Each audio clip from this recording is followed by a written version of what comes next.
Sa araw na ito ay ibabahagi ko sa inyo ang isang kaso na nagsimula lamang sa isang bangkay na natagpuan sa isang makitid na eskinita. Ngunit sa likod ng simpleng tagpong ito, unti-unting bumukas ang isang masalimuot na investigasyon na kinasangkutan ng isang babae na may ugnayan sa dalawang lalaking parehong may itinatagong koneksyon sa kanya. Hanggang sa ang mga detalye ay dahan-dahang nagdugtong-dugtong at nagturo sa isang doktor na kalaunan ay hindi na nakatakas sa bigat ng ebidensya mula sa mga lihim na tawag, pagtatagong galaw, hanggang sa mga sandaling hindi niya na naipaliwanag ng maayos ang kanyang mga ginawa. At sa pag-usad ng kasong ito ay mapapaisip ka na lang kung sino nga ba talaga ang nagkamali.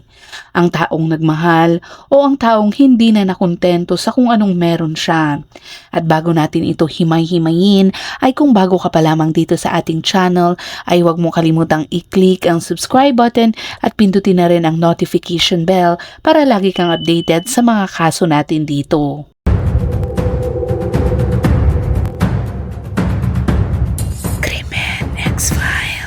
Noong ika-11 ng Disyembre taong 2010, bandang alas 7 ng umaga, si Ginoong Zhang Yuchen, isang 65 taong gulang na lalaki na nakatira sa apartment complex 14A sa Chengkuan District, Laozu, Guangzhou Province, ay maagang nagising upang walisin ang iskinita sa harap ng kanilang bahay.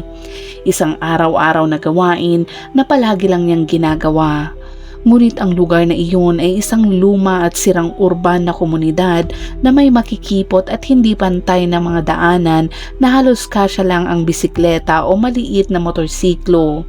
At dahil sa kapabayaan ng ilang residente, madalas nilang itinatapon ang basura kung saan-saan, lalo na sa dulo ng eskinita na unti-unti nang naging tambakan ng mga kalat at lumang basura. Noong buwan ng Nobyembre, bumaba ang temperatura sa ilalim ng 32 degrees Fahrenheit kaya halos walang tao sa eskinita at tila abandonado ang paligid habang nagwawalis si Ginoong Zhang papunta sa dulo ng daanan upang tipunin ang mga kalat at may napansin siyang kakaiba sa gitna ng tambak ng basura. Ito isang piraso ng tela na nakalitaw sa hindi pangkaraniwang posisyon. Habang lumalapit siya upang tingnan ito ng mabuti, napansin niya ang maputlang balat na sumisilip mula sa ilalim ng basura at sa kanyang gilid ay may braso ng tao na nakalitaw mula sa tambak at sa sandaling iyon, nanigas siya sa takot at gulat bago siya mabilis na tumakbo pabalik sa kanilang bahay upang ipaalam sa iba at tumawag ng pulis. Matapos matanggap ang ulat, agad namang rumesponde ang mga pulis mula Chengkuan District Police at mabilis nilang kinordon ang lugar dahil ang pinangyarihan ay isang makitid na eskinita na humigit kumulang 164 talampakan ang haba na sa mga oras ng madaling araw na iyon ay halos wala pang dumadaan. Ang tambak ng basura ay binubuo ng mga lumang materyales sa konstruksyon, plastik na lalagyan at iba't ibang uri ng basura sa bahay at nang unti-unti nilang alisin ang mga nakapatong na kalat, tumambad ang bangkay ng isang babae sa ilalim nito habang ang braso na nakausli ay nanigas na dahil sa malamig na temperatura at hindi pa gaanong naaagnas ang katawan. Sa isinagawang paunang pagsusuri ng mga forensic expert, natukoy na ang biktima ay isang babae na nakasuot ng jacket, maong na pantalon at sapatos at sa oras ng pagkatuklas ay natatakpan ang kanyang mukha ng mga basura kaya tanging ang kanyang mga binti at isang braso lamang ang malinaw na nakikita habang ang mga kahoy na tabla at iba pang materyales na nakapatong sa kanya ay nagpapakita na tila minadali lamang ng salarin ang pagtatago sa bangkay at walang maingat na pagtatago na ginawa. Sa pagtingin sa paligid, napansin ng mga investigador ang ilang maliliit ngunit mahalagang ebidensya tulad ng bakas ng dugo sa isang piraso ng kahoy malapit sa lugar at mahihinang bakas ng paa sa basang lupa ngunit walang malinaw na senyales ng komosyon o labanan sa mismong eksena kaya napag-alaman ng mga otoridad na hindi dito naganap ang pagpatay kundi isa lamang itong lugar na pinaglagakan ng bangkay. Ayon naman sa teorya ng mga pulis, inilipat ang katawan sa lugar na iyon sa gabi kung kailan kaunti lamang ang tao dahil ang lugar ay liblib, walang ilaw sa kalsada at bihira ang dumadaan kaya perpektong lugar ito upang itago ang bangkay nang hindi agad matutuklasan. At kahit may mga residente pa rin sa komunidad, ito ay kakaunti at wala ring modernong CCTV camera na lalong nagpahirap sa paghahanap ng mga suspect. At dahil walang kuha ng kamera na maaring pagbatayan, kinailangan ng mga investigador na umasa sa tradisyonal na paraan tulad ng pakikipanayam sa mga saksi at pagsusuri ng pisikal na ebidensya sa lugar. Ngunit naging mahirap din ang pagkuha ng impormasyon dahil ang mga nakatira ay halo-halong mga migrant worker, matatanda at mga pamilyang hindi gaanong nakikisalamuha sa iba. Karamihan sa mga residente ay walang napansing kakaiba o walang maibigay na mahalagang impormasyon at wala ring nakakakilala sa biktima o nakakita ng anumang kahinahinalang pangyayari sa mga nakaraang araw. Kaya sa gitna ng limitadong lead, nagdesisyon ang pulisya na isailalim sa otopsiya ang bangkay upang matukoy ang sanhi ng kanyang kamatayan. Pinalawak din nila ang imbestigasyon upang malaman ang pagkakakilanlan ng biktima.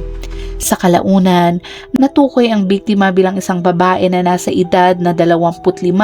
hanggang 30 taong gulang. Siya ay may taas na humigit kumulang 5 talampakan at 3 pulgada naman ang kanyang haba.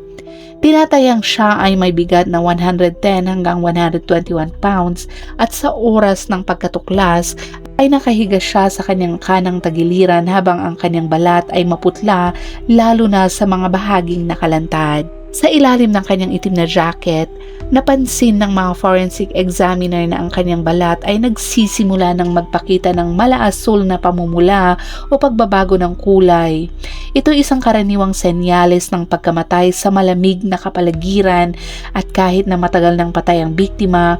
ang mababang temperatura sa lugar ay nakapagpabagal sa proseso ng pagkaluma ng katawan kaya nagkaroon naman ng pagkakataon ang pulisya na masuri ang mas maraming pisikal na ebidensya bago pa ito tuluyang masira. Nang ibaling ang katawan, napansin ng forensic team na ang posisyon ng biktima ay tila natural lamang at walang malinaw na palatandaan ng matinding paglaban o pakikipaglaban bago siya mamatay kaya lumakas ang hinala ng mga investigador na maaring namatay na ang biktima bago pa siya dinala sa lugar na iyon o kaya naman ay wala siyang malay noong oras ng kanyang kamatayan. At sa pagsusuri sa kanyang kasuotan na binubuo ng makapal na itim na jacket, sweater sa loob at maitim na maong na pantalon,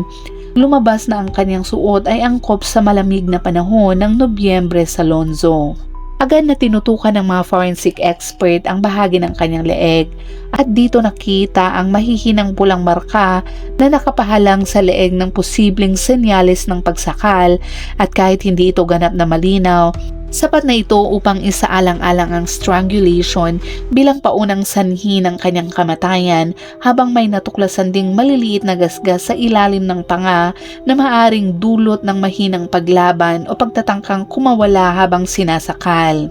Ngunit dahil walang malalim na sugat o malinaw na palatandaan ng matinding komosyon, mas lumakas ang posibilidad na biglaan ang pag-atake sa biktima o agad siyang nawalan ng kakayahang lumaban. Sunod na sinuri ng mabuti ng mga espesyalista ang mukha ng biktima at kahit hindi ito lubhang natatakpan ng basura, may bahagyang pamamaga ito na nagpapahiwatig na maaaring nasa tambak ng debris ang katawan nang humigit kumulang 2 araw. Posibleng mula pa noong ika-10 ng Nobyembre at ang kanyang mga labi ay naging malaasul na kulay ube na nakaraniwang palatandaan ng asphyxiation habang wala ring ebidensya ng sexual assault o malalaking panlabas ng pagdurugo mula sa mga sugat, ngunit nakakita ang mga investigador ng maliit na patak ng dugo sa isang piraso ng kahoy malapit sa kanyang katawan. Dahil dito, lumitaw ang posibilidad na ang dugong iyon ay hindi mula sa biktima kundi maaaring pagmamay-ari ito ng ibang tao at malamang ay sa salarin. Isa pang mahalagang detalye ay ang kanyang puting sneakers na puno ng lupa at tuyong putik na hindi tumutugma sa uri ng lupa sa eskinita kung saan natagpuan ang kanyang bangkay. Kaya naman, nagsagawa ang investigative team ng masusing pagsusuri sa kanyang damit at sa paligid ng pinangyarihan. Sa kasamaang palad, walang natagpuang kahit anong bagay o dokumento na makakatulong upang makilala ang biktima at maging ang mga residente sa lugar ay hindi siya nakilala o nakapagbigay ng kapaki-pakinabang na impormasyon. Kaya sa puntong ito, ang mga detalye tulad ng kasarian, edad at tinatayang oras ng kanyang kamatayan ay naging mahalagang basehan lamang ng pulisya upang paliitin ang investigasyon at i-cross-check ang mga ulat ng nawawalang tao sa Lonzo area. Gayunpaman, matapos ang masusing pagrepaso, walang kahit isang missing person report na tumutugma sa kanyang paglalarawan sa lungsod o kalapit na lugar, kaya lumabas ang posibilidad na maaring hindi siya residente sa lugar o kaya ay namuhay siya ng mag-isa na walang mga kamag-anak o kaibigan na mag-uulat ng kanyang pagkawala. At isa pang teorya na isinaalang-alang ng mga investigador ay maaring siya ay isang palaboy o taong dumaan lamang sa lugar bago siya pinaslang. Matapos ang paunang pagsusuri sa katawan, mabilis na natukoy ng pulisya at forensic experts ang ilang natatanging katangian ng biktima at ang unang kapansin-pansin ay ang kanyang tinina na buhok na maaring senyales ng pagiging maayos sa sarili at may kakaibang personalidad, habang mayroon din siyang mahahabang kuko na maayos ang pagkakaputol at may detalyadong nail art. Sa pagsusuri naman, natuklasan din ng pulisya ang tattoo na rosa sa kanyang kanang balakang at sa mas malalim pang pagsusuri ay may nakita pang mahalagang detalye kabilang ang pagkakaroon ng intrauterine device at bukod pa rito, napansin ng forensic team ang ebidensya ng isang surgical procedure sa kanyang bahagi ng katawan sa bandang reproductive area. Bagamat natanggal na ang mga tahi, hindi pa ganap na magaling ang nakapaligid na tissue at may mga palatandaan pa ng patuloy na paggaling na nagpapahiwatig na ang cosmetic procedure na iyon ay malamang na isinagawa ilang panahon lang bago siya mamatay, kaya upang mapabilis ang proseso ng pagkilala, nakipagtulungan ng pulisya sa mga media outlet. Ang mahalagang detalye tulad ng maikling buhok na matingkad ang kulay at ang tattoo na rosa sa kanyang kanang balakang ay ipinakalat sa mga pahayagan at telebisyon at ginamit din ang forensic sketch ng biktima upang mas mapadali ang pagkilala sa kanya habang patuloy namang sinusuri ng investigative team ang kasong ito. Ang mga pisikal ng katangian ng biktima kabilang ang kanyang estilo sa pananamit, kapansin-pansing kulay ng buhok, cosmetic surgery at IUD ay nakatulong sa mga investigador upang makabuo ng pangkalahatang profile ng kanyang pamumuhay at personal na kalagayan. Sa huli ay nagmungkahi ang pulisya na maaring siya ay kabilang sa mas batang edad na grupo, posibleng taong nagbibigay halaga sa itsura at personal na estilo, at maaring namuhay siya ng masigla at malaya, at maaring may kinalaman sa industriyang nagbibigay diin sa pisikal na kaanyuan o entertainment. Isinaalang-alang din ng pulisya ang posibilidad na ang biktima ay maaaring sangkot sa sex work o trabahong may kaugnayan sa aliwan sa gabi, kaya pinalawak nila ang investigasyon sa iba't ibang entertainment venues sa buong lungsod, at sa ikalawang araw ng operasyon ay may lumitaw na mahalagang lead sa isang karaoke bar na tinatawag na Siang Ku na matatagpuan humigit kumulang 9 milya mula sa lugar kung saan natagpuan ang kanyang bangkay. Nang ipakita ng mga investigador ang larawan ng biktima sa mga tauhan ng bar, agad itong nakilala ng karamihan sa kanila at kinumpirma nila na ang biktima ay si Wang Xiaohong, isang 23 taong gulang na dating empleyado na nagsimulang magtrabaho sa naturang bar noong unang bahagi ng Enero, ngunit umalis daw noong katapusan ng Hulyo at mula daw noon ay hindi na siya muling nakipag-ugnayan sa kanyang mga dating katrabaho. Inilarawan si Xiaohong bilang isang karaniwang itsura lamang, ngunit may kakaibang charm at kaakit-akit na mukha na siyang nagpaangat sa kanya sa paningin ng iba, kaya naging paborito daw siya ng male manager at madalas ding napapansin ng maraming customer. Ngunit sa kabila nito ay may ugali siyang palaban at minsan ay may kayabangan na dahilan upang hindi siya magustuhan ng kanyang mga babaeng katrabaho, kaya halos walang alam ang mga ito tungkol sa kanyang personal na buhay at mga relasyon.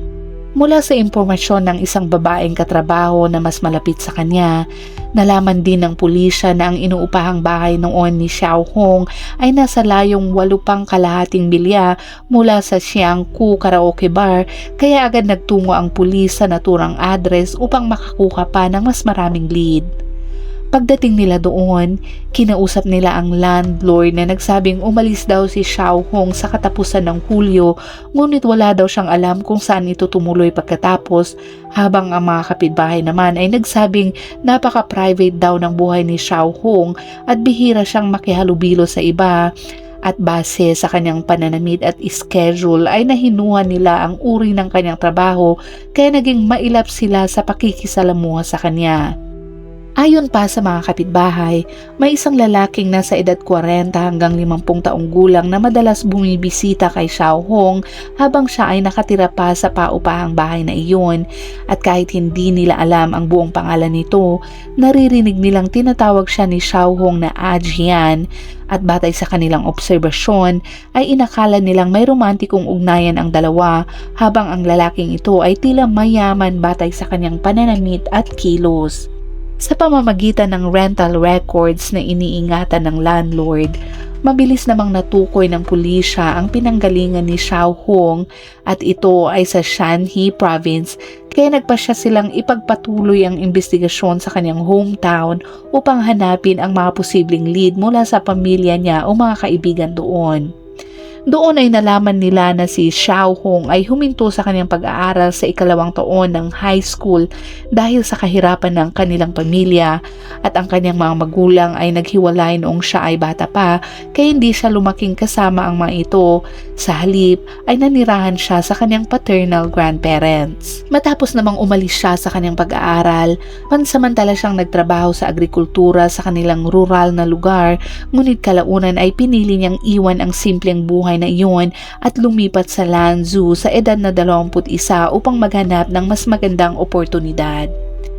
Mula pagkabata, si Xiao Hong ay kilala na may matatag at confident na personalidad, at bagamat expressive siya at may kumpiyansa sa kanyang sarili, madalas itong nagiging sanhi ng alitan sa mga taong nakapaligid sa kanya, kaya nauuwi siya sa social isolation, habang ang kanyang mga lolo at lola na ngayon ay matatanda na at hindi sanay sa modernong teknolohiya ay umaasa lamang sa tulong ng mga kapitbahay upang makausap siya.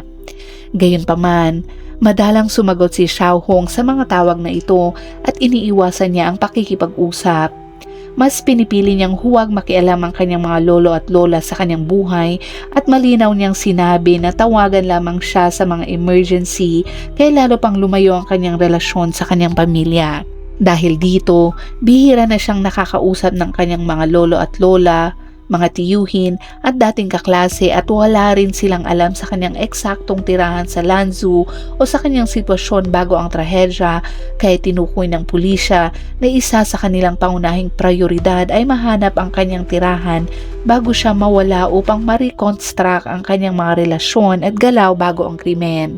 Kasabay nito, tinutukan din ng pulisya ang lalaking tinatawag na Ajian na madalas banggitin ng mga kapitbahay bilang regular na bumibisita sa dating tinutuluyan ni Xiao Hong, at sa puntong ito ay pinalawak pa ang investigasyon sa kanyang phone records. Sa pagsusuri ng mga ito, natuklasan na sa mga nakaraang buwan ay madalas siyang nakikipag-ugnayan sa 2 numero ng telepono na nagtatapos sa 778 at 546. At matapos i-check ang ownership records, nalaman ng pulisya na ang numerong nagtatapos sa 778 ay pagmamay-ari ni Wang Chenjian, at ito isang 48 taong gulang na lalaki na nakatira sa Lanzhou, habang ang numero namang nagtatapos sa 546 ay isang hindi rehistradong numero na walang matukoy na may-ari. Sa paunang pagtukoy ng pulisya, Si Chen Jian ay kinilalang si Ajian at mula sa resident database ay kinuha nila ang litrato ni Wang Chen Jian at ipinakita ito sa mga kapitbahay malapit sa dating tinutuluyang bahay ni Xiao Hong at agad nilang kinumpirma na siya nga ang lalaking nasa edad 40 hanggang 50 na madalas bumibisita kay Xiao Hong at tinatawag nitong Ajian. Agad namang kinontak ng mga pulisya si Chen Jian upang makakuha ng impormasyon at nang lapitan siya ng mga otoridad, tila normal lamang siyang bumati ngunit kapansin-pansin ang tensyon sa kanyang mga mata at nang tanungin siya tungkol kay Xiao Hong, mariin niyang tinanggi na kilala niya ito at sinabing hindi pa niya naririnig ang babaeng iyon. Kasabay ng kanyang sagot ay may kakaiba rin siyang kilos na tila pag-iwas sa usapan kaya ipinakita ng pulisya ang ebidensya ng mga tawag sa pagitan nila ni Xiao Hong at nang makita niya ang mga record ay halatang naging balisa siya at kinakabahan at sinubukan niyang ipaliwanag na iyon daw ay mga normal na usapan lamang sa pagitan ng magkaibigan.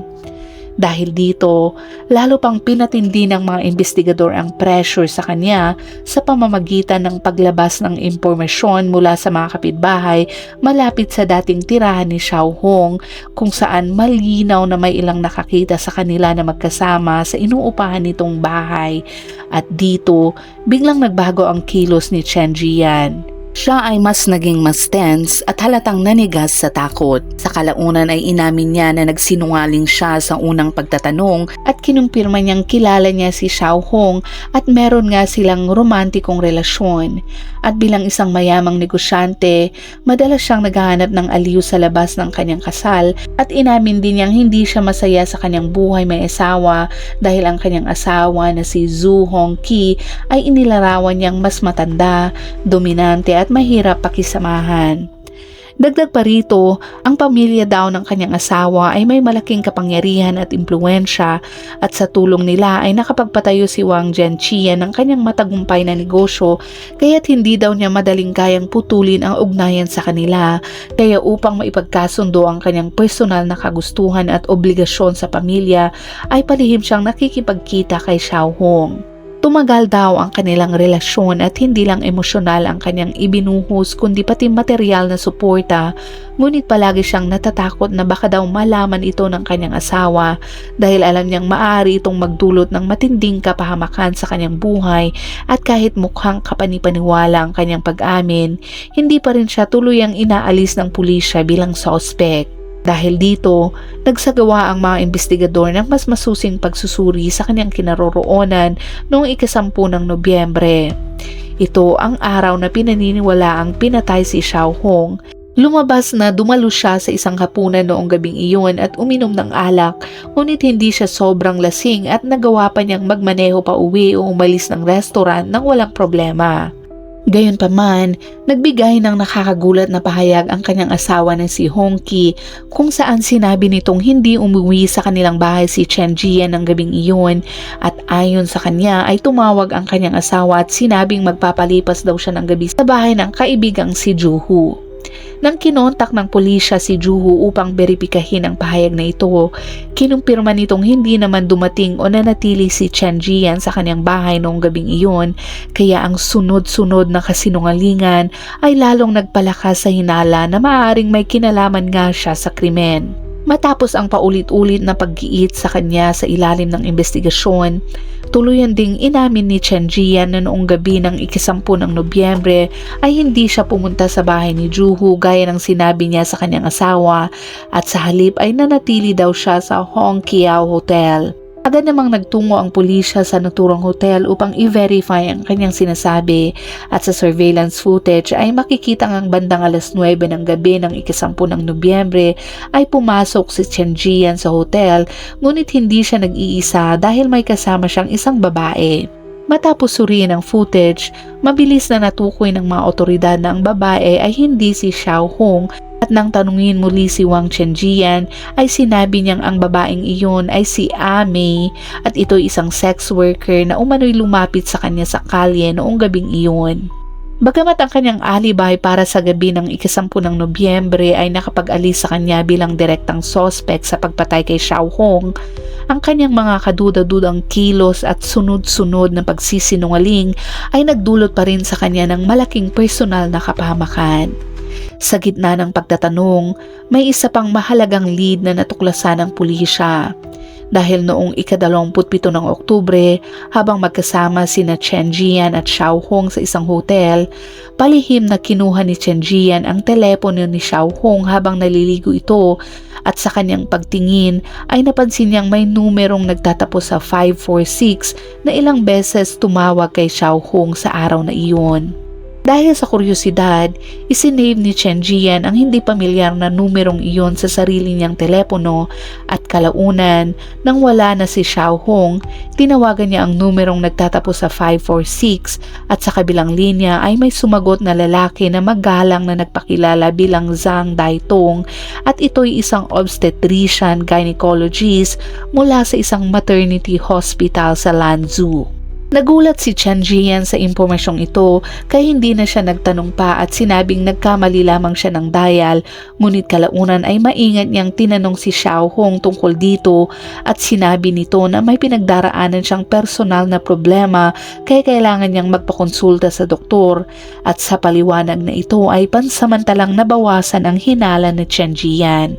Ngunit para sa pulisya, ibang-iba ang kanilang pananaw dahil sa telecommunication records na nagpapakita ng hindi pangkaraniwang dami ng komunikasyon sa pagitan ni Xiao Hong at ng numerong nagtatapos sa 546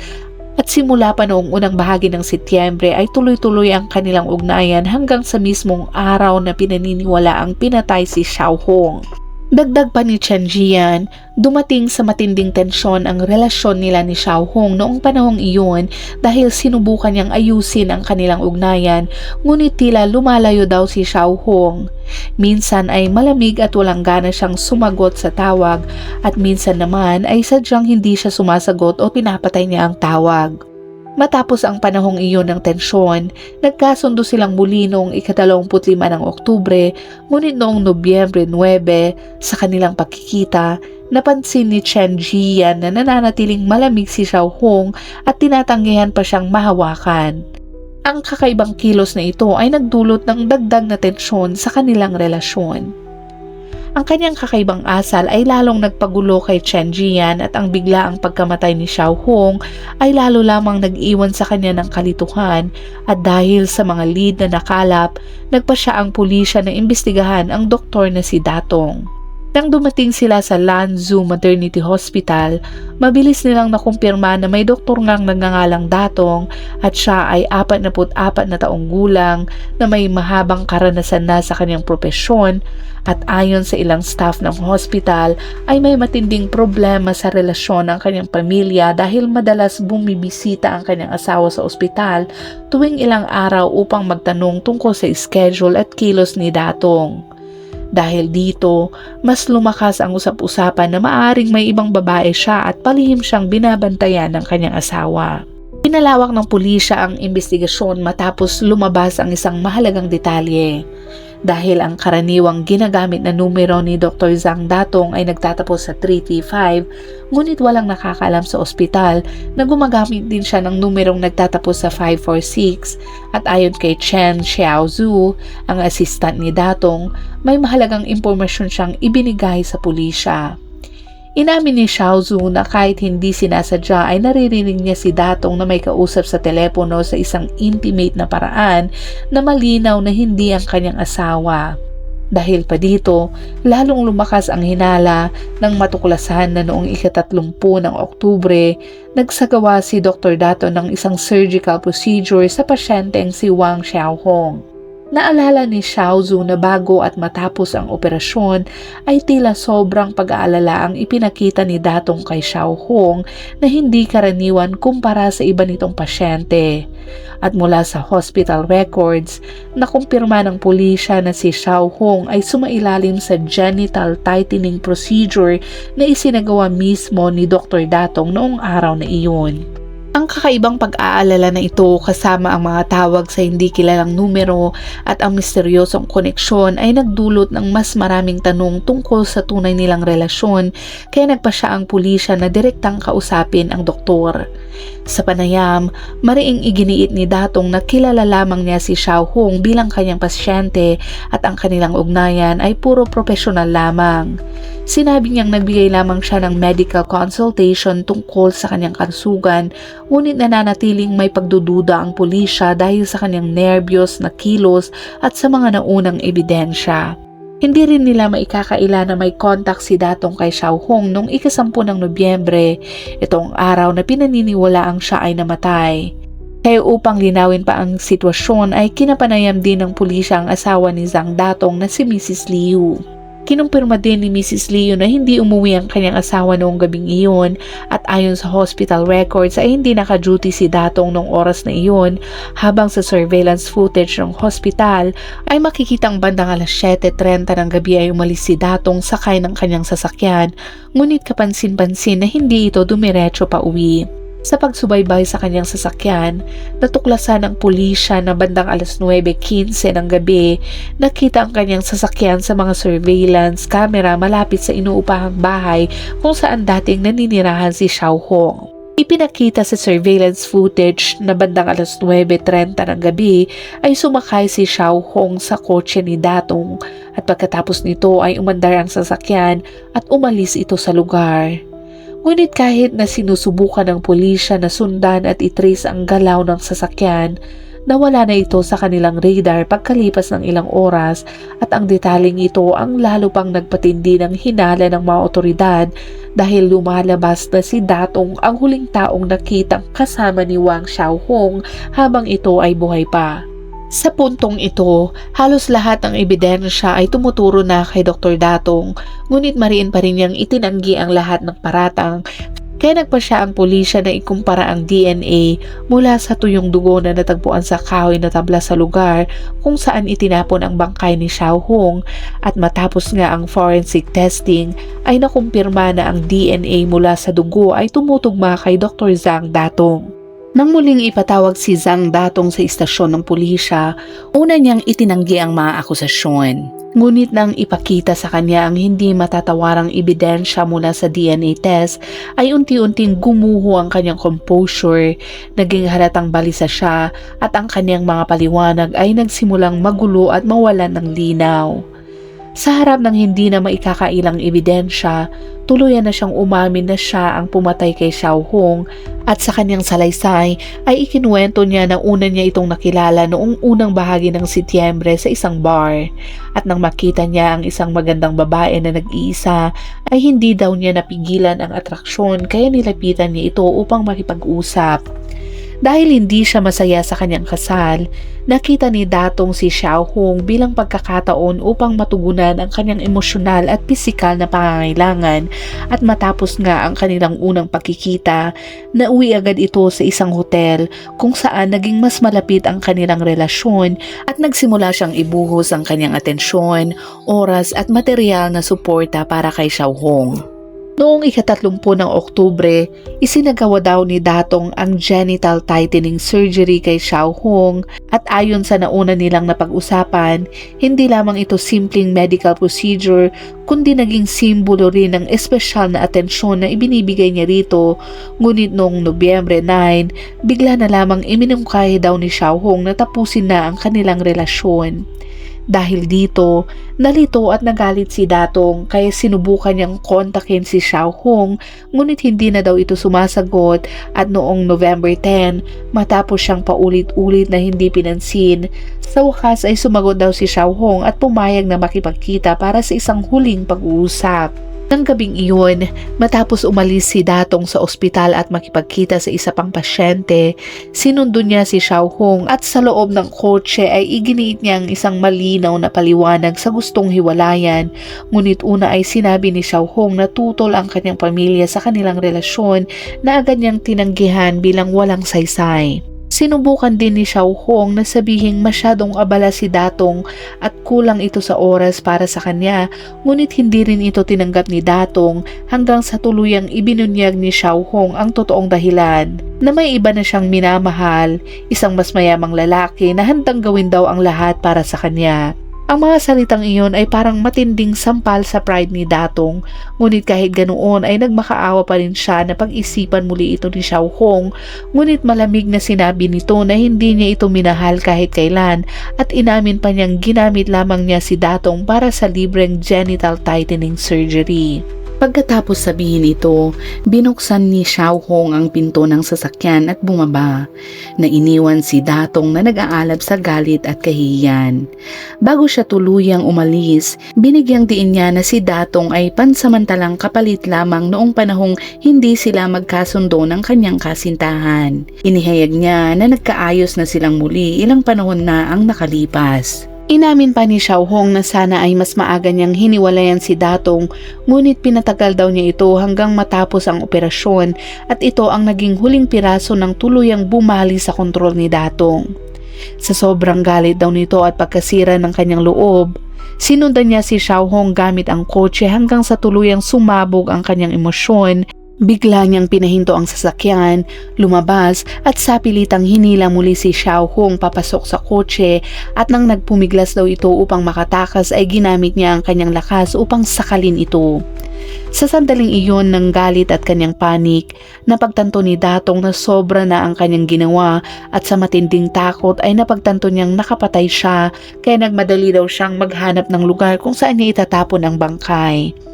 Dahil malayo pa sa labas ng lungsod ang kanilang kinaroroonan, nagpasya si Datong na dalhin ang bangkay ni Xiao Hong sa isang luma at sirang residential area kung saan dati na siyang bumibisita sa mga pasyente at habang tinatabunan niya ito sa tambak ng basura ay aksidente niyang nasugatan ang kanyang kamay sa basag na salamin kaya nagdugo siya na hindi niya alam ay magiging isa palang mahalagang ebidensya para sa kanya. Mahalagang ebidensya para sa mga pulisya. Tungkol naman sa numerong nagtatapos sa 546, inamin ni Datong na ito ay pribadong numero na ginagamit niya lamang sa pakikipag-ugnayan kay Xiao Hong at dahil sa kanyang propesyon ay ugali niyang ipakilala ang sarili gamit ang kanyang pangalan, trabaho at ospital tuwing sasagot siya ng tawag na siyang nagbigay linaw sa tawag na binanggit ni Chen Jian sa pulisya. Matapos naman ang kanyang pag-amin, lalong nakumpirma ng investigasyon na nagsimula ang relasyon ni na Xiao Hong at Datong noong panahong pansamantalang nagkahiwalay sila ni Chen Jian. Kahit na nagkaayos muli sina Xiao Hong at Chen Jian, ipinagpatuloy pa rin niya ang pakikipagkita sa kanilang dalawa. Sa kalaunan, tuluyan ng nalutas ang kaso kung saan ang akusadong si Zhang Datong ay hinatulan ng habang buhay na pagkakakulong ng Laozu High Court dahil sa kasong premeditated murder at pagtatago ng bangkay. Ang kasong ito ay nagdulot ng malalim na pagninilay tungkol sa komplikadong kalikasan ng damdamin ng tao at sa mapaminsalang epekto na maaring mangyari kapag ang relasyon ay hindi nakabatay sa katapatan at tunay na pag-unawa sa isa't isa. At dyan nagtatapos ang kasong tinalakay natin ngayon. At gaya ng dati, kung umabot ka sa dulo ng video ito, ay huwag mo kalimutang ilagay sa comment section kung anong oras mo ito napanood at saan para naman alam namin kung saan umabot ang video ito. Maraming salamat at palaging mag-iingat.